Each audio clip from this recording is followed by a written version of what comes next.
gyda oriau niferus o ole ddydd yr adeg hon o'r flwyddyn, mae tyfiant planhigion yn gyflym, ond mae hynny yn anffodus hefyd yn golygu tyfiant y chwyn.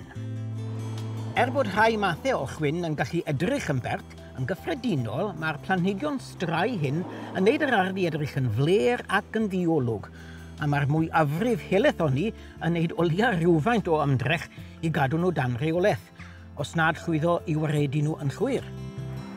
Ie, neu hynny ddim digwydd.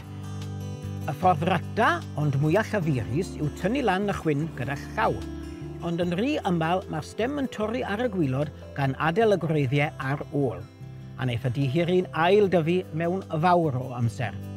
Ac wrth gwrs, yn y sefyllfaoedd cyffredin hyn, lle mae'r chwyn yn tyfu lan rhwng slabiau'r patio a drwy graciau mewn concrit, mae'n amosib i ddefnyddio trywel neu fforch fach i gael gafel ar y gwreiddiau i godi a gwaredu nhw.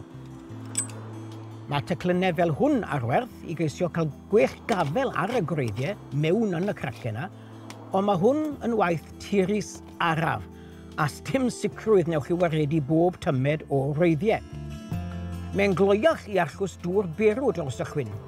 Rhaid iddo fe fod yn ferw, cofiwch chi, nid i jyst yn gynnes i weithio. Ond eto, mae'r gwreiddiau yn debygol o or-oesi y driniaeth. A mae defnyddio gwn tân fel hwn hefyd yn ffordd cyflym i losgu y dail a'r stemiau.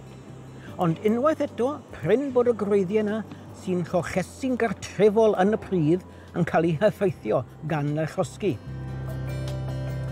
Y ffordd mwyaf effeithiol sy'n dod â chanlyniadau hir hoedlog yw chwistrellu gyda chwynladdwr systemig ar ddywyrnod sych.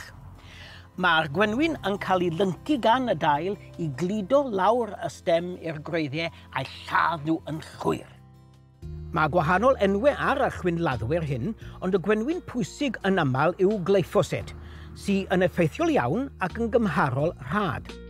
Ond dros y 5 i 6 mlynedd ddiwetha, mae gofidion wedi codi ynglyn â diogelwch glyphosate o safbwynt iechyd. Nawr, dim byd wedi cael ei brofi, ond mae yn synhwyrol os ych chi'n mynd i chwistrellu gyda glyphosate bod chi'n cymryd gofal drwy wisgo menig ar eich dilo a mwgwd dros eich ceg a trwyn. Erbyn hyn, mae chwynladdwyr fel rhain ar gael heb glyphosate, sy'n ar un mor effeithiol ac yn gweithio ar un ffordd i ladd y gwreiddiau, ond ychydig yn ddrytach. Ond, os ych chi am fod yn hollol organic wrth arddio, diw chwistrellu gyda chwynladdwyr cemegol o unrhyw fath ddim yn dderbyniol. Ond, wrth lwc, mae'n bosib i wneud eich chwynladdwr naturiol eich hunan gan ddefnyddio cynhwysion cyffredin had o'r gegin. Mae defnyddio finegr gwyn neu toddiant o halen mewn dŵr yn gweithio, ond gwech beth yw chwistrellu gyda chyfuniad o'r ddau. Ac o'ch chi'n meddwl taw jyst i roi dros chips oedd yna. Toddwch 2 lwy gawl o halen mewn i beint o finegr gwyn, ac yna ychwanegu llwyed a hanner o hylif golchi chystri. Mae'r hylif yn helpu'r cymysgedd i lynu i'r dail i roi gwech cyfle i'r toddiant gael treiddio.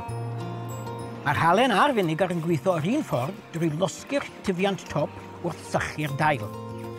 Mae hyn yn gweithio yn gyflymach o fewn ychydig oriau drwy chwistrellu pryd mae'r haul yn tywynnu yn gryf ar y chwyn, sef o gwmpas cenol dydd.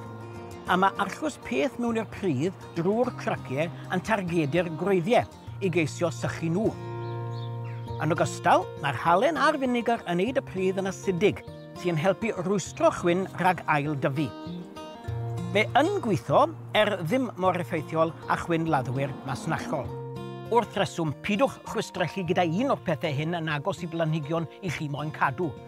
Nawr, mae'r chwyn sy'n tyfu lan ymysg y blodau, llysiau a ffrwythau yn broblem arall, a na i sôn fwy am hynny tro nesaf.